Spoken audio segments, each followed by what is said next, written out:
O assunto de hoje, como anunciado, é a respeito de Marta. Conhecemos bem a história de Marta e de Maria, e a história delas é muito cheia de instrução muito prática. Não queremos considerar primeiro Marta, depois Maria. Nós vamos ler o texto, pedir a ajuda do Senhor, e aí eu vou contar para vocês como é que nós vamos tentar abordar esse assunto, ok? Nós vamos começar lendo em Lucas, no capítulo 10, apenas o versículo 38 por agora. Então, Lucas, capítulo 10, versículo 38.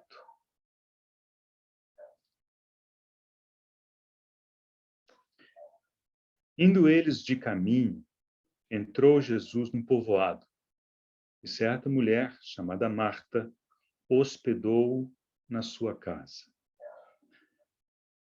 Pai amado, somos gratos a Ti por essa tarde, Senhor, obrigado porque o Senhor, pela Tua palavra, é aquele que sustenta todas as coisas. Senhor, e se estamos aqui debruçados sobre a Tua palavra, conectados, Senhor, por esse meio, é pela Tua graça. E, Senhor, queremos depender da direção do Teu Espírito, da condução, do mover do Teu Espírito, para alcançar tudo aquilo que o Senhor tem proposto e planejado para essa tarde, com respeito à Tua palavra. Senhor, fala conosco, conduz-nos, unge a palavra, unge os lábios, unge os ouvidos, unge os corações, Senhor, para que respondamos adequadamente a Ti. Senhor, nós bendizemos o Teu nome e reconhecemos, Senhor, a Tua autoridade, o Teu senhorio sobre cada um de nós. Oramos em nome de Jesus, o nosso Senhor. Amém. Então, temos seguido uma sequência de estudos, né? Temos feito isso seguindo a sequência proposta pelo irmão Campbell Morgan, no seu livro O Grandioso Médico. E chegou a vez de tratarmos de Marta, né? Uma curiosidade com respeito a Marta é que sempre que ela é mencionada no Novo Testamento, Maria é mencionada também. E isso ocorre 3 vezes, em 3 lugares do Novo Testamento, né? Nesse texto, em Lucas capítulo 10, que leremos todo, um segundo texto em João capítulo 11, e no começo do capítulo 12 de João também. Agora, o contrário não necessariamente é verdadeiro. Será que toda vez que Maria é mencionada, Marta é mencionada também? Aí temos possivelmente uma exceção, mas eu vou mencioná-la um pouco mais tarde. Mas, em princípio, sempre que uma é mencionada, a outra é mencionada também. E, naturalmente, qual é o que vem à nossa mente, né, quando lembramos de Marta? Lembramos de serviço. E o que é que vem à nossa mente quando lembramos de Maria? Lembramos de devoção, né? Lembramos de amor, de carinho ao Senhor. Então, não deve ser de uma coincidência que essas duas irmãs sejam sempre mencionadas juntas no Novo Testamento, né? Então, o serviço sempre tem que vir junto com nossa devoção ao Senhor.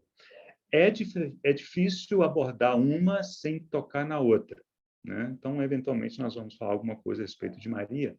Nós vamos deixar os principais aspectos da vida de Maria para a próxima mensagem, que é o capítulo seguinte no livro do irmão Campbell Morgan, de modo que hoje nós vamos tentar focar na pessoa de Marta. Então, já mencionei os 3 textos, né, que servirão de base para nós. Irmão Campbell Morgan dá nomes a esses textos, eu achei interessante, eu acho que é pedagógico, eu vou utilizá-lo aqui com os irmãos também. Esse primeiro texto, em Lucas capítulo 10, ele chama o dia de luz. João capítulo 11, o dia de escuridão, ou o dia de angústia. Por que isso? Porque trata da morte e ressurreição de Lázaro, né? E depois, no capítulo 12 de João, o dia de mistério. E por que mistério? Porque, por um lado, já havia uma luz diferente, mas a escuridão estava se fechando sobre a própria pessoa do Senhor, porque já era o início da Semana da Paixão, né? E Maria percebeu que o Senhor haveria de morrer e ser sepultado, como ele mesmo já havia previsto, mas os seus discípulos talvez não captaram a urgência dessas palavras, mas Maria captou. Então sabemos que ela ungiu os pés do Senhor, preparando-o para o sepulcro. Então temos esses 3 dias, os dias de luz, o dia de escuridão e o dia de mistério. Então nós vamos observar cada um desses dias, né, como que foi a ação e a reação de Marta em cada um desses dias e qual foi o trato do Senhor com Marta em cada um desses dias. Antes, porém, eu vou rapidamente compartilhar 2 telas com os irmãos, só para localizar esses dias cronologicamente dentro do ministério do Senhor. Então, vou utilizar imagens que os irmãos conhecem. Ok? Eu espero que os irmãos estejam vendo essa imagem. Então, deixa eu ver se eu consigo... Então, de forma muito...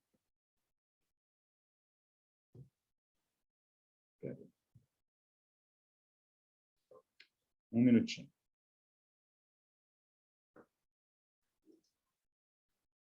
Okay? Então, de forma muito breve, essas bolinhas em azul que os irmãos estão vendo aqui representam as Páscoas mencionadas no Evangelho de João, com uma possível exceção. Essa daqui pode não ser uma Páscoa, ok? Mas se não é uma Páscoa, houve uma Páscoa nesse ano, ok? Que é a menção que existe em João capítulo 5. Então, João capítulo 2, João capítulo 5, João capítulo 6, João capítulo 12. Então, observe que nós já estamos nessa parte final do ministério do Senhor. O Senhor, nesse período aqui, é o período 3, que não está indicado aqui, é um período chamado de o treinamento dos 12, e nesse período de treinamento dos 12 apóstolos, um dos últimos eventos que ocorreu nesse período aqui foi a transfiguração do Senhor. E o texto de Lucas diz que depois de transfigurado, o Senhor decidiu que ia para Jerusalém, né? E os estudiosos, né, da cronologia da vida do Senhor dizem que essa ida para Jerusalém coincidiu com a festa dos tabernáculos, que está indicada no capítulo 7 do Evangelho de João, e que dá início a um período de 2 meses e meio, que é o 4º período na nossa divisão aqui, chamada de ministério posterior na Judéia. Irmãos, o dia de luz ocorreu logo no início desse período. Aliás, alguns sugerem que o dia de luz aconteceu assim: durante a festa dos tabernáculos, que ocorria, obviamente, em Jerusalém, era uma festa de 8 dias, o Senhor pernoitava em Betânia e ia para Jerusalém durante o dia. E o que temos em Lucas capítulo 10 é um dos eventos em que o Senhor estava aqui pernoitando em Betânia.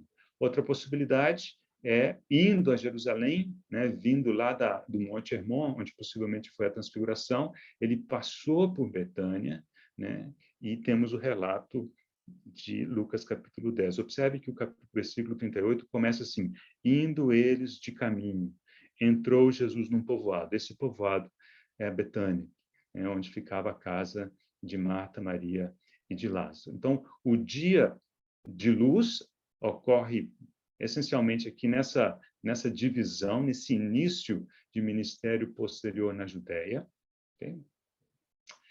Aí, para frente um pouquinho, o dia de escuridão, ou seja, morte e ressurreição de Lázaro, ocorre no período seguinte, que é o período 5, que é o ministério posterior na Pérea, né? Essa divisão ela é indicada em João capítulo 10, versículo 40, nós leremos esse versículo quando a gente for falar do dia da escuridão. E, por fim, o dia de mistério João capítulo 2, versículo 1, mais uma vez, é basicamente essa divisão, né? É algo que dá início, né, à Semana da Paixão, né? E aconteceu um pouquinho depois da entrada triunfal do Senhor em Jerusalém. Então, pronto. Então, temos aqui, cronologicamente, indicados os nossos dias. O dia de luz, né, logo no início do ministério posterior na Judéia. Depois, o dia de escuridão ao longo desse período de ministério posterior na Pérea. E o dia de mistério, aqui já beirando entre esse período e a Semana da Paixão. Então, com isso, eu interrompo aqui o compartilhamento. Convido os irmãos, então, para lermos o texto que diz respeito ao dia de luz. Agora leremos o texto todo, que é Lucas, capítulo 10, versículos 38 a 42. Os irmãos já estão com o texto aberto, imagino. Então, vamos fazer essa leitura. Indo eles de caminho, entrou Jesus num povoado, e certa mulher chamada Marta hospedou na sua casa. Então, observe essa frase, na sua casa. A casa era dela e é assim que é chamada aqui nesse texto. Versículo 39. Tinha ela uma irmã chamada Maria, e esta quedava-se assentada aos pés do Senhor a ouvir-lhe os ensinamentos. Marta agitava-se de um lado para outro, ocupada em muitos serviços. Então se aproximou de Jesus e disse: Senhor, não te importas que a minha irmã tenha deixado que eu fique a servir sozinha? Ordena-lhe, pois, que venha ajudar-me. Respondeu-lhe o Senhor: Marta, Marta, andas inquieta e te preocupas com muitas coisas. Entretanto, pouco é necessário, ou mesmo uma só coisa. Maria, pois, escolheu a boa parte, e esta não lhe será tirada. Desse texto, irmãos, é que nós ficamos com uma impressão de Marta, que era alguém de serviço, isso está claro, né? Mas é como se a gente ouvisse o Senhor fazendo uma crítica a ela neste texto. E não creio que seja bem isso, não, né? Então, às vezes, a gente acaba tendo a impressão de que a postura ou a posição de Maria, né, de devoção, é melhor do que a posição de serviço. A bem da verdade, numa vida equilibrada, essas coisas andam juntas necessariamente. O problema aqui não era o serviço. Então, o que nós temos que ver aqui é que o Senhor, como bom médico, como grandioso médico, ele fez um diagnóstico da situação de Marta. Então, é como se Marta tivesse ido ao consultório se queixar de uma dor, vamos colocar dessa maneira, né? Só que a queixa dela não era de uma dor, ela estava irritada, né? Ela foi ao Senhor, aproximou-se de Jesus, diz o versículo 40, e disse: Senhor, não te importas de que a minha irmã tenha deixado que eu fique a servir sozinha? Então, é uma queixa da irmã, é uma queixa ao Senhor, que não estaria se importando, e ainda teve a ousadia de pedir ao Senhor que ordenasse que Maria ajudasse, né? Fosse ajudá-la no serviço. E aí o Senhor, no versículo 41, observa que ele faz o diagnóstico. O que está acontecendo com Marta? O diagnóstico é muito claro. Diz: Marta, Marta, andas inquieta e te preocupas com muitas coisas. Irmãos, esse é o diagnóstico de Marta. Não era que ela estava servindo.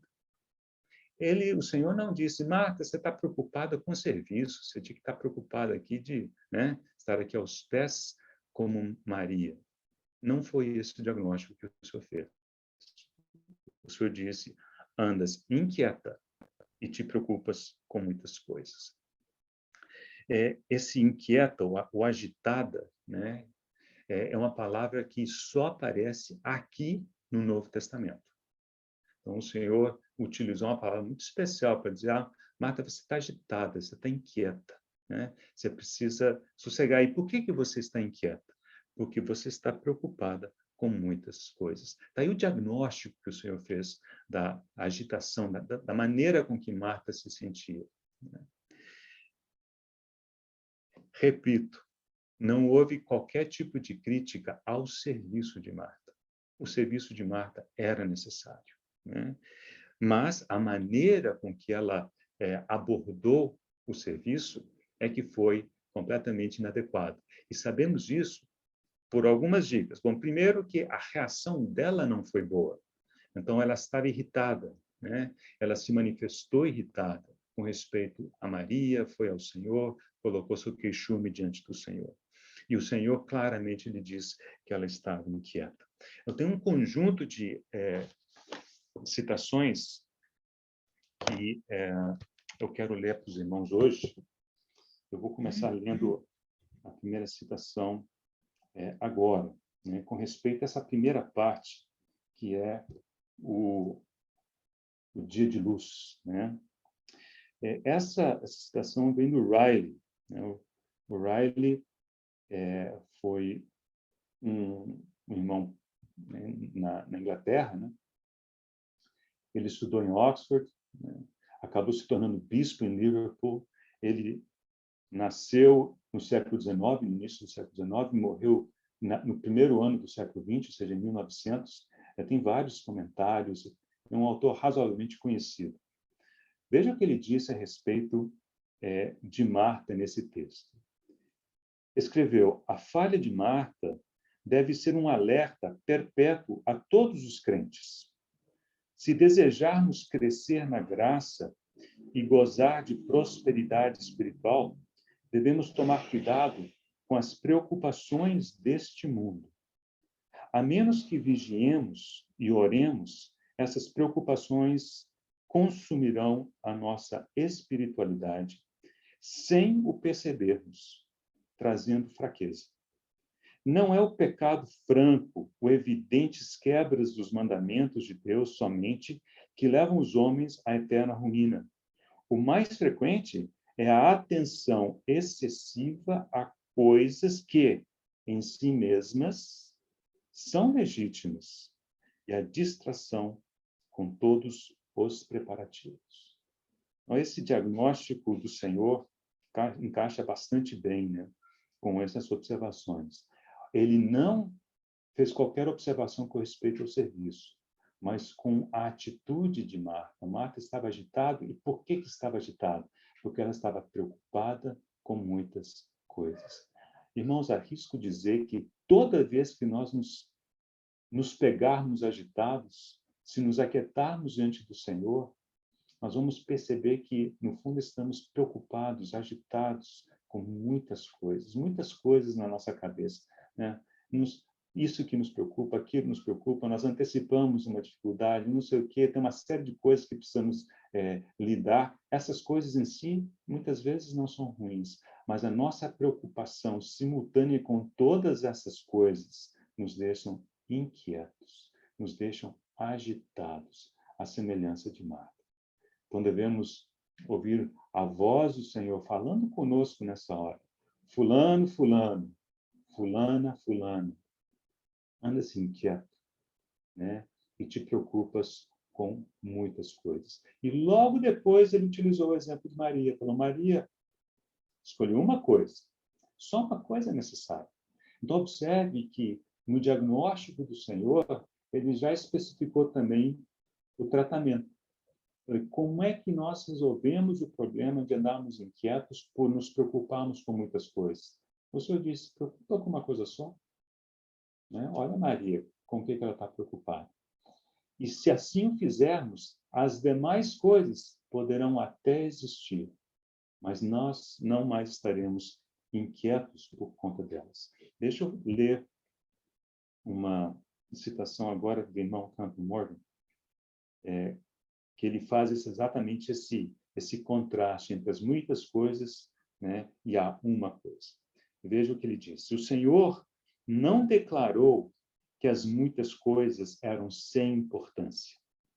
Deixe o amor fazer as muitas coisas, mas permita que as atividades ocorram sob o domínio de uma coisa, o discipulado. separando tempo para a sua prática. Claro, se a uma coisa for feita, há muitas coisas que poderiam ser obtidas.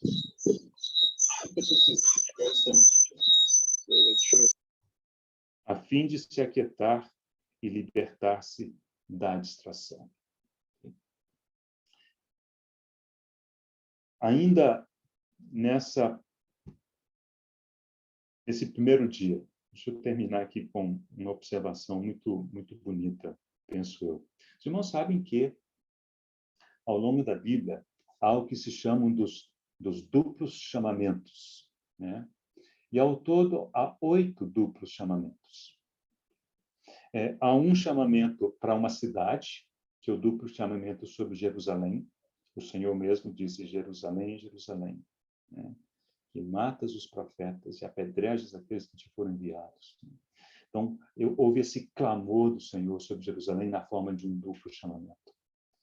E depois, no Antigo Testamento, encontramos 4 duplos chamamentos: Abraão, Abraão, Jacó, Jacó, Moisés, Moisés, Samuel, Samuel. E no Novo Testamento, 3 duplos chamamentos: Simão, Simão, Marta, Marta e Saulo, Saulo. Então, ao todo, são 8. Observaram que Marta é a única mulher da lista?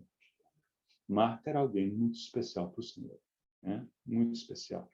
Os irmãos talvez não saibam, mas o irmão Christian Shen tem um livro publicado pela Editora dos Clássicos com esse título, o duplo chamamento. E, basicamente, ele trata desses chamados e a interpretação espiritual deles, né? E eu trago uma citação desse livro. Ele primeiro faz uma observação. Ele disse: observe que o Senhor não disse Maria, Maria, disse Marta, Marta. Ele não disse Pedro, Pedro, mas ele disse Simão, Simão. Não disse Paulo, Paulo, mas disse Saulo, Saulo. Então, ele explica isso da seguinte maneira. Diz que os chamados do Senhor no Novo Testamento enfatizam a necessidade de nos apartarmos do homem natural, pois são chamados da cruz, né?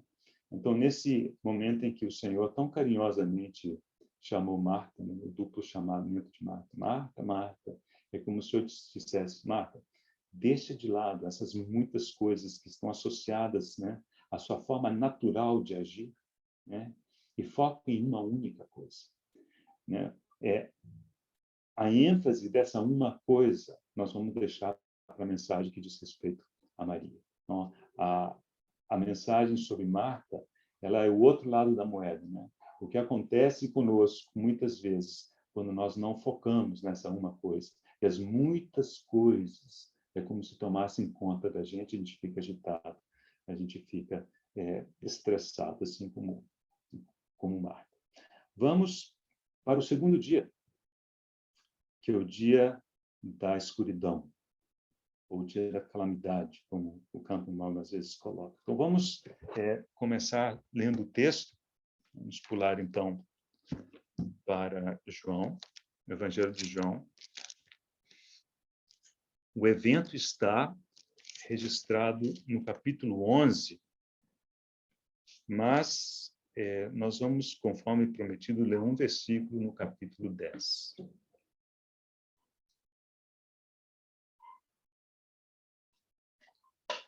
Então, se os irmãos lembrarem,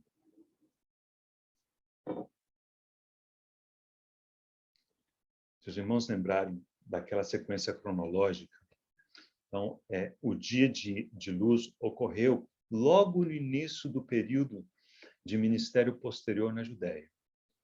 Esse ministério chegou ao fim. E quando ele chegou ao fim, o Senhor se mudou para além do Jordão, para Pérea. E isso está registrado no capítulo 10, versículo 40. Então, observe. Novamente se retirou para além do Jordão, para o lugar onde João batizava no princípio, e ali permaneceu. Esse é o período que o pessoal chama de ministério posterior na Pérea, em que o Senhor foi para Pérea e ficou ali onde João batizava no princípio.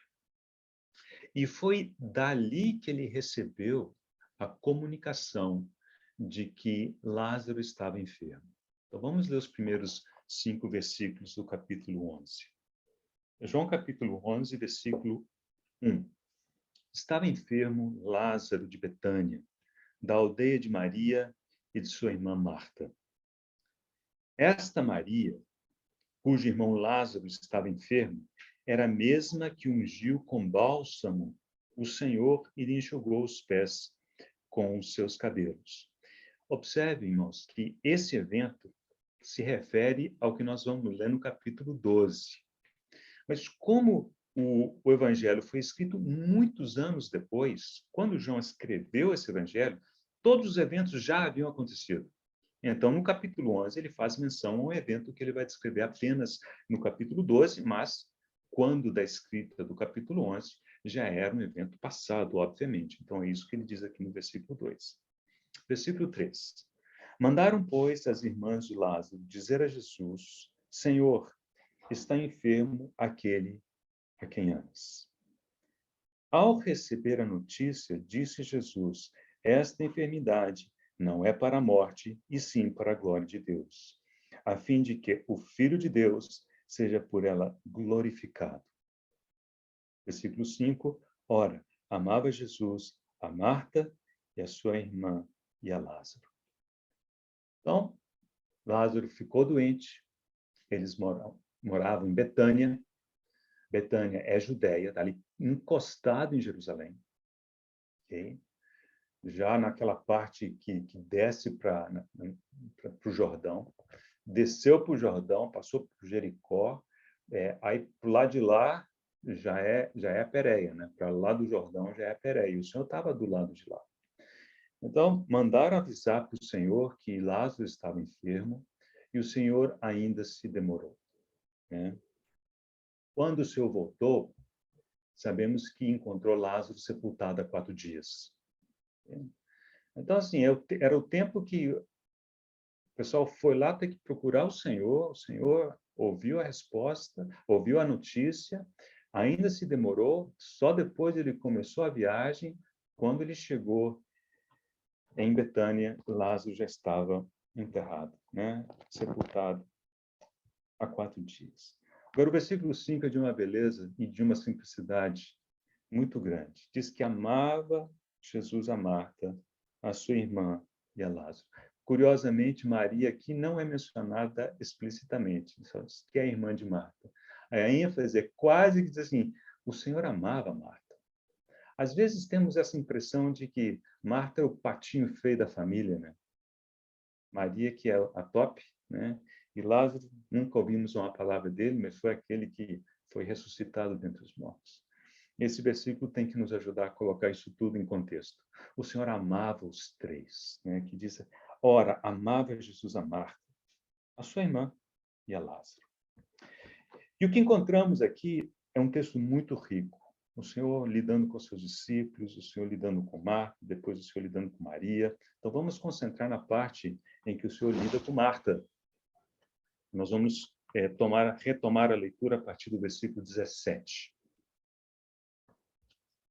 João, capítulo 11, versículo 17. Chegando Jesus, encontrou Lázaro já sepultado havia 4 dias. Ora, Betânia estava a cerca de 15 estádios perto de Jerusalém. Muitos dentre os judeus tinham vindo ter com Marta e Maria para as consolar a respeito do seu irmão. Marta, quando soube que vinha Jesus, saiu ao seu encontro. Maria, porém, ficou sentada em casa. Bom, aqui temos, vamos parar por enquanto a leitura aqui. Aqui temos algo interessante, porque, querendo ou não, cada uma delas, tanto Marta quanto Maria, tinham suas próprias características, né? Cada um tem a sua personalidade. E tá tudo bem cada um ter a sua personalidade. Nós temos que ter a personalidade que o Senhor nos concedeu e a qual foi formada ao longo da nossa vida, né? Então, vemos naturalmente que Marta era uma pessoa de mais ação. Então, viu aqui, soube que o Senhor estava vindo, Maria deve ter sabido também. Mas Marta foi a que levantou e foi. Diz o irmão Campbell Morgan que, ao fazer isso, ela quebrou todos os protocolos, né, da sua religião, que dizia que as mulheres em luto não deveriam sair de casa, né? Então, Marta não parece não ter se preocupado muito com isso, ela quis logo se encontrar com o Senhor. Então, lá vai Marta encontrar-se com o Senhor. E no versículo 21, ouvimos a fala de Marta com o Senhor. Disse, pois, Marta ao Senhor, a Jesus: Senhor, se estiveras aqui, não teria morrido meu irmão. Mas também sei que mesmo agora, tudo quanto pedides a Deus, Deus te concederá. Alguns leem nesse texto uma reclamação, talvez um pouco impaciente, um pouco irritada, um pouco decepcionada por parte de Marta. Depois, próxima mensagem, quando tocarmos na vida de Maria, observaremos que Maria usou exatamente as mesmas palavras. E muitos dizem, não, Maria deve ter falado ao Senhor com a voz mansa, e Marta, não, deve ter falado ao Senhor com a voz mais ríspida, mais agitada. Irmãos, pode ser que sim, pode ser que não. O fato é que, como a gente já traz toda uma bagagem, né, a palavra literal é preconceito, um conceito prévio. A gente já vem com a priori de que Marta é aquela mulher agitada, impaciente, inquieta, e que quando aconteceu isso aqui, já foi logo falar com o Senhor, e deve ter falado com o Senhor, mais ou menos igual ela falou, irritada lá no dia de luz. Talvez sim, mas não necessariamente, né? São coisas que nós nunca saberemos, porque a única coisa que temos é o texto registrado conforme está. Mas o fato é que ela foi ao Senhor e falou: Senhor, se o Senhor estivesse aqui, né, meu irmão não teria morrido. Olha que posição, que fé, né? E o Senhor agora responde a Marta. E aqui temos, desses textos todos, né, temos como que o Senhor lidou com Marta no dia de luz, então fez um diagnóstico e disse, olha, é assim que isso aqui conserta. E aqui nós vemos um trato do Senhor com Marta um pouco mais detalhado. E eu vou utilizar 4 passos que foram sugeridos pelo F.B. Meyer, que também é foi um irmão que viveu no século XIX, morreu no século XX, então um pouco mais posterior, aí, uns 20 anos posterior ao... quem que eu citei? O'Reilly. Né? Esse Meyer, para os irmãos terem uma ideia, era um dos conferencistas lá na conferência de Keswick, né? Que ficou conhecida por ser uma conferência que sempre focava na vida num plano mais elevado. E ele, analisando esse texto, ele diz o seguinte, que o trato do Senhor com Marta se deu em quatro etapas. Então, vamos seguir as 4 etapas do trato do Senhor com Marta, logo depois de Marta ter se manifestado dessa maneira ao Senhor. Versículo 23. Então, primeira etapa. Declarou-lhe Jesus, teu irmão há de ressurgir. Então, a primeira etapa é o Senhor fez uma promessa para Marta. E a promessa diz respeito ao futuro. Fala assim, teu irmão vai ressurgir, vai ressuscitar. Isso logo nos lembra das palavras do apóstolo Paulo em 1 Tessalonicenses capítulo 4, quando diz que quando da volta do Senhor, os mortos ressuscitarão primeiro, depois nós, os vivos, os que ficarmos até a volta do Senhor, seremos arrebatados com eles para o encontro do Senhor nas nuvens, e diz lá, e assim estaremos para sempre com o Senhor. Consolai-vos, pois, uns aos outros com essas palavras. São palavras de consolo, mas são palavras que apontam para o futuro. Irmãos, um dia estaremos todos juntos com o Senhor para sempre, né? Corpos transformados, transfigurados, né? Corpos mortais revestidos de mortalidade. Aquilo que é corruptível revestido de incorruptibilidade. Prontos para entrarmos no reino e na eternidade. Então, o Senhor disse isso para Marta. Teu irmão há de ressurgir. Então, deu uma promessa para Marta, mas era uma promessa do futuro. Nós temos essa promessa também, né? A pergunta é quanto dela nós temos desfrutado, nos apropriado. Versículo 24, resposta de Marta. Eu sei, replicou Marta, que ele há de ressurgir na ressurreição no último dia.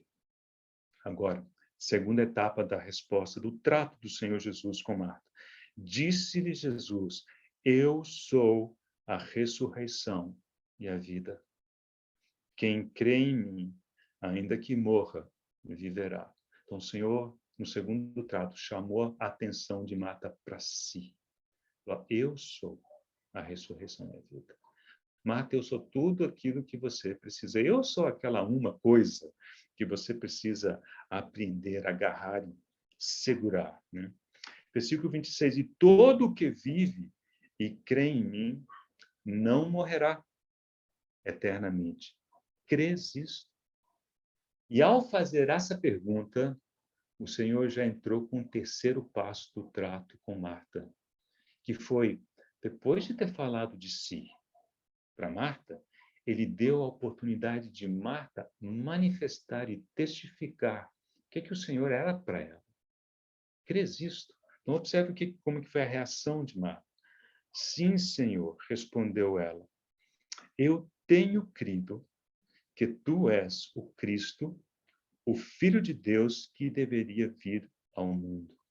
Então, esse foi o testemunho de Marta nesse processo de tratamento. E antes da gente continuar com esse processo de tratamento, deixa eu mencionar o seguinte. Ao longo do Novo Testamento existem várias declarações a respeito da pessoa do Senhor Jesus Cristo. Né? E um irmão, também britânico, também do século XIX, Horácio Bonar, ele fez uma lista de 8. Eu vou ler essa lista. Então, vou ler basicamente quem falou o quê. Então, o anjo, antes do nascimento do Senhor, disse, lhe porás o nome de Jesus. Então, anunciou o nascimento do Senhor e disse, o nome dele será Jesus. Depois, o anjo em Belém, depois do Senhor ter nascido, disse o Salvador, que é Cristo, o Senhor. João Batista disse, eis o Cordeiro de Deus que tira o pecado do mundo.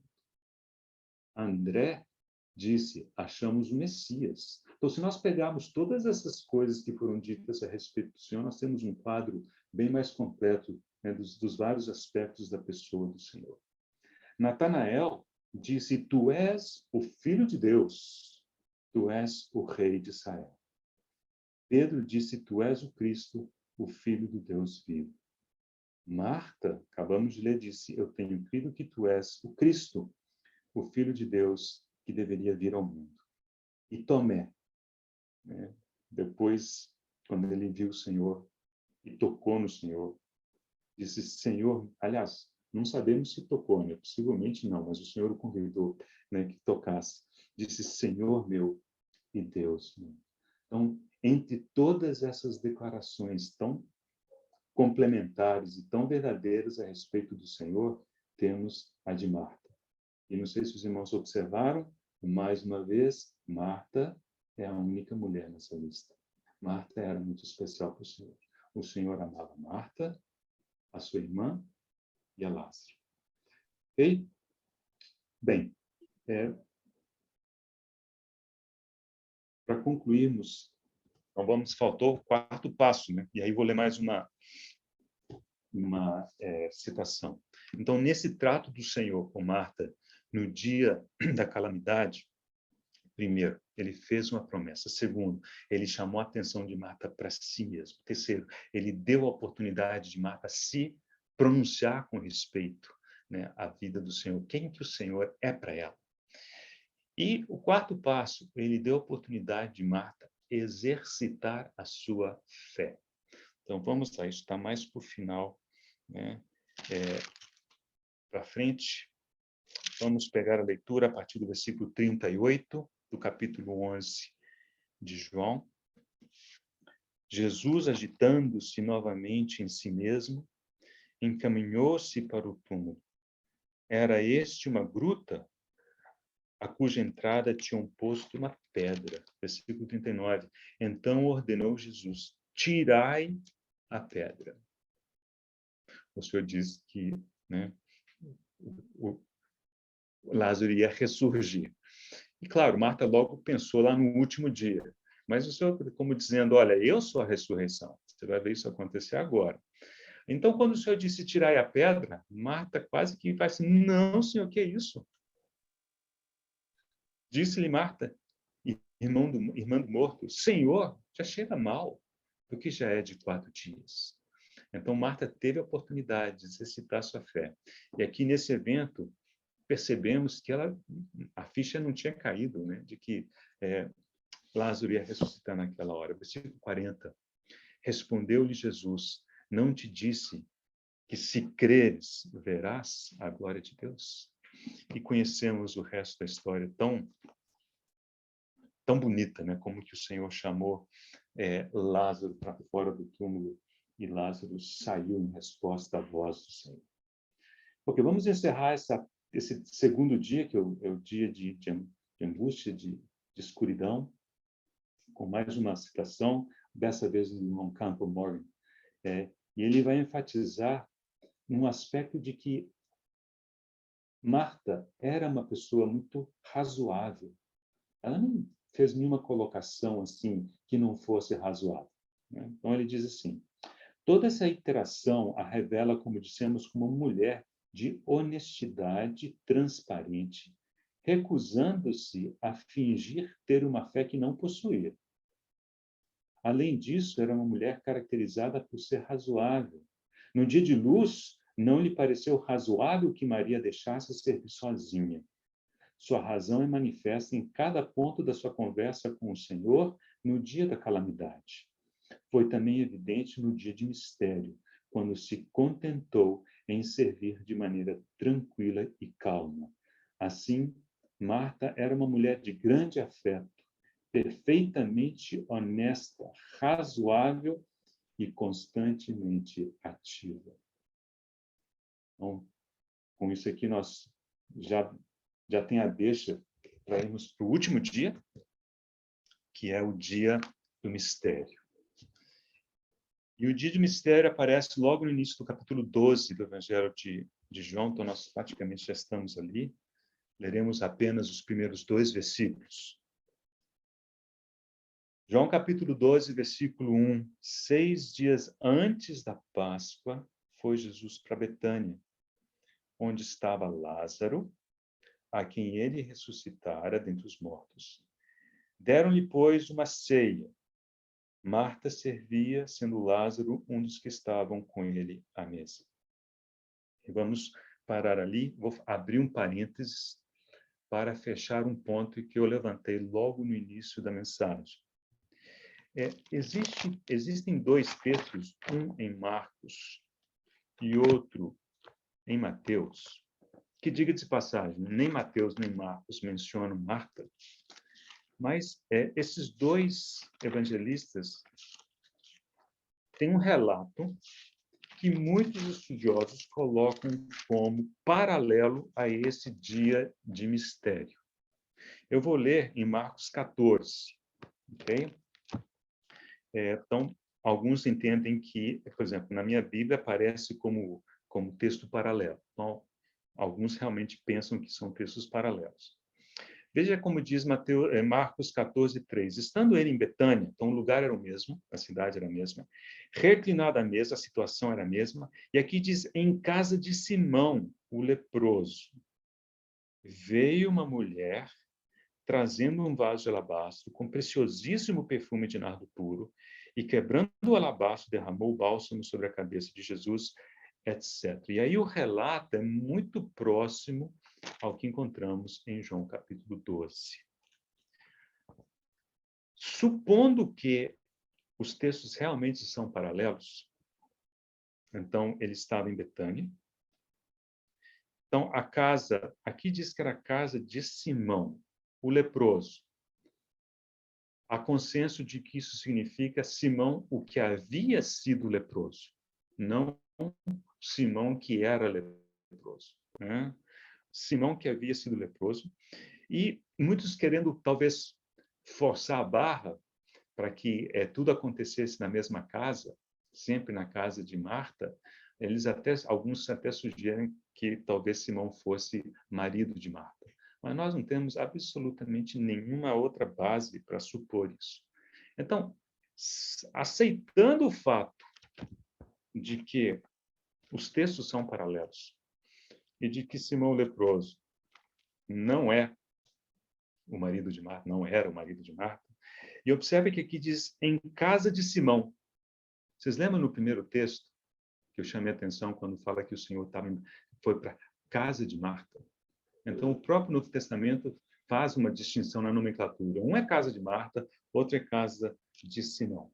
Então, vamos aceitar que eles estavam na casa de Simão. O texto de João 12:1 é paralelo àquele. Significa que Marta estava na casa de Simão, né? E ali houve uma refeição servida para o Senhor. Ao que tudo indica, pelo transcorrer do texto, Jesus estava com seus discípulos. Até Judas estava lá, criticando a ação de Maria, cujo nome não é citado em Marcos, só diz que uma mulher. Mas se aceitarmos o paralelo dos textos, então essa mulher é Maria. Maria é irmã de Marta. Então, estava o Senhor com seus 12 discípulos, 12 apóstolos, eram 13, Marta, Maria e Lázaro, 16, e Simão, 17. Ao menos 17 pessoas, né, presentes. E o que encontramos aqui no versículo 2, irmãos, é de uma simplicidade, de uma beleza tão grande, que realmente nos dá a entender que o Senhor havia alcançado em Marta o que ele desejava. Porque o que diz o versículo 2? Deram-lhe, pois, ali uma ceia. Marta servia. Marta servia. Só duas palavras. Marta servia. O que você percebe ao ler isso? Marta servia. O serviço estava aí ainda, igual no dia de luz, mas com tranquilidade, com paz, com alegria, sem inquietação, sem irritação, sem críticas, né? No dia de luz, ela havia tomado uma postura quase como de Elias, né? Que reclamou com o Senhor que só ele havia ficado fiel, né? E estavam procurando tirar-lhe a vida. E o Senhor disse, eu reservei para mim outros 7.000 que não dobraram seus joelhos a Baal. Né? Mal sabe você, Elias, tem muitos outros. Né? Aqui nós vemos Marta em plena tranquilidade, em plena paz, servindo. Então, observe, o problema nunca foi o serviço. O serviço é necessário, mas o serviço tem que ser executado, digamos, governado por algo que é acima do serviço. Não é o serviço pelo serviço, não é o serviço porque há uma necessidade, mas é o serviço porque há uma devoção ao Senhor e o Senhor nos guia. Então, debaixo da preocupação com uma coisa, eventualmente nos envolvemos com muitas coisas, mas nós não nos preocupamos com muitas coisas, porque no momento em que nós nos preocuparmos com muitas coisas, ficaremos agitados, ficaremos inquietos, assim como foi o caso de Marta. Deixa eu ler duas citações muito, muito belas com respeito a este dia de mistério, e com isso aí a gente já pode praticamente ir para as conclusões, em que leremos 3 textos ainda, ok? Mas eu espero não passar do horário, tá, irmãos? Então, com respeito ao dia de mistério, primeira citação é do Montcalm mesmo, tá? Disse, como resultado das experiências anteriores, ela, Marta, havia encontrado o seu Senhor de um novo modo. Ela ainda fazia muitas coisas, mas no poder de uma só coisa. E por meio dessa uma só coisa, ela mantinha paz, equilíbrio e tranquilidade nas muitas coisas. Não há menção de palavra que ele, o Senhor, lhe tenha dito naquele dia, mas o vemos recebendo sua hospitalidade, e o silêncio era sinal de que ele havia atingido seu propósito no caso dessa forte e maravilhosa mulher. Ele a conduziu para o lugar onde ela servia em quietude e paz. Linda citação. A próxima é do Bonar, mais uma vez, Horácio Bonar. Este é seu, falando de Marta, este é seu emprego de sempre, servir ao Senhor da glória, observá-lo à mesa, acompanhar seus movimentos e antecipar seus desejos, suprindo suas necessidades. Essa era a postura de Marta, tanto de corpo como de alma. Era a posição mais baixa, mas não a menos abençoada, pois, mais do que a de qualquer outro, a posição de Marta se assemelhava à do Senhor. Ele veio servir e nisso Marta o imitou. Assemelha-se a ele em qualquer aspecto, assemelhar-se a ele em qualquer aspecto era participar da sua bênção e compartilhar da sua comunhão. Então, com isso, encerramos a análise dos três dias. O trato do Senhor com Marta. Observe a progressão. Observe como, ao final, o Senhor alcançou em Marta aquela quietude, mesmo no meio do serviço. Irmãos, eu quero ler com os irmãos apenas 3 textos. E nesses textos, leremos coisas como agitados, mas lembre-se que aquela palavra utilizada em Lucas só aparece lá. Mas aqui a ideia é complementar e me parece nos ajuda a vermos o quadro como um todo. E são textos que nos encorajam a buscarmos, a nos aquietar diante do Senhor. Okay? Então, o primeiro encontra-se na Epístola de Paulo aos Efésios, capítulo 4. Efésios, capítulo 4.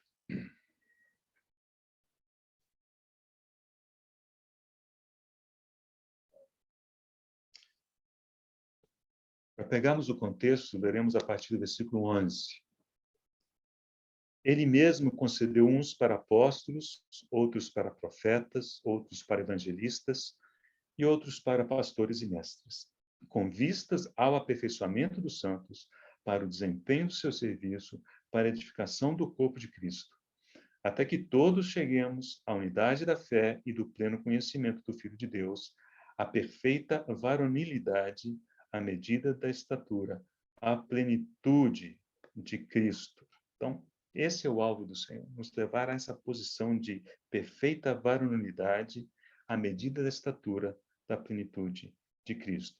Agora, veja como que ele descreve a contraparte. Para que não mais sejamos como meninos agitados de um lado para o outro e levados ao redor por todo o vento de doutrina, pela artimanha dos homens, pela astúcia com que induzem o erro. Então, aqui temos esse agitados, esse agito, essa inquietação, está associada à figura não de pessoas que atingiram, como diz aqui, a perfeita varonilidade, mas a meninos. Então, normalmente, a gente associa essa inquietação à imaturidade espiritual. Então, é um encorajamento da parte do Senhor, que nós aprendamos e dependamos dele para nos aquietarmos diante do Senhor. Observe que isso não significa cessar o serviço. Isso tem que ficar claro. Lembre-se da história de Marta. Dia de luz de Marta, servindo. O dia de mistério de Marta, servindo. Talvez mais ainda, porque eram mais pessoas. Mas qual que é a diferença? Numa situação encontramos Marta agitada, inquieta. Em outra, Marta servia. Quietude, paz. Próximo texto, Tiago, capítulo 1. Agora com respeito à oração, mas também uma recomendação que basicamente segue na mesma linha. Versículo 5, capítulo 1 de Tiago. Se, porém, algum de vós necessita de sabedoria, peça a Deus, que a todos dá liberalmente, e nada desimpropera e ser-lhe-á concedida. Peça, porém, com fé, em nada duvidando, pois o que duvida é semelhante à onda do mar, impelida e agitada pelo vento. Aqui, esse agitar, né? Essa inquietação é associada à dúvida, à falta de fé, à falta do exercício de fé, né? Então, peça com fé, pois o que duvida é semelhante à onda do mar, impelida e agitada pelo vento. E, por fim, Salmo 131, um belíssimo salmo, curtinho, mas cheio de instrução para nós. Com a leitura desse salmo, nós concluiremos. Salmo 131.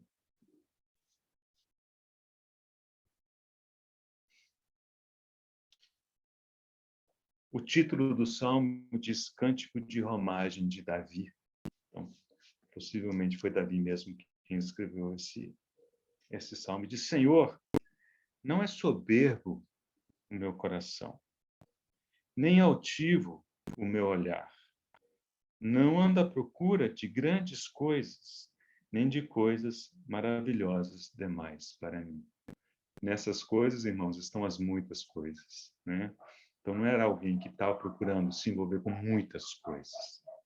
E aqui diz, pelo contrário, fiz calar e sossegar a minha alma.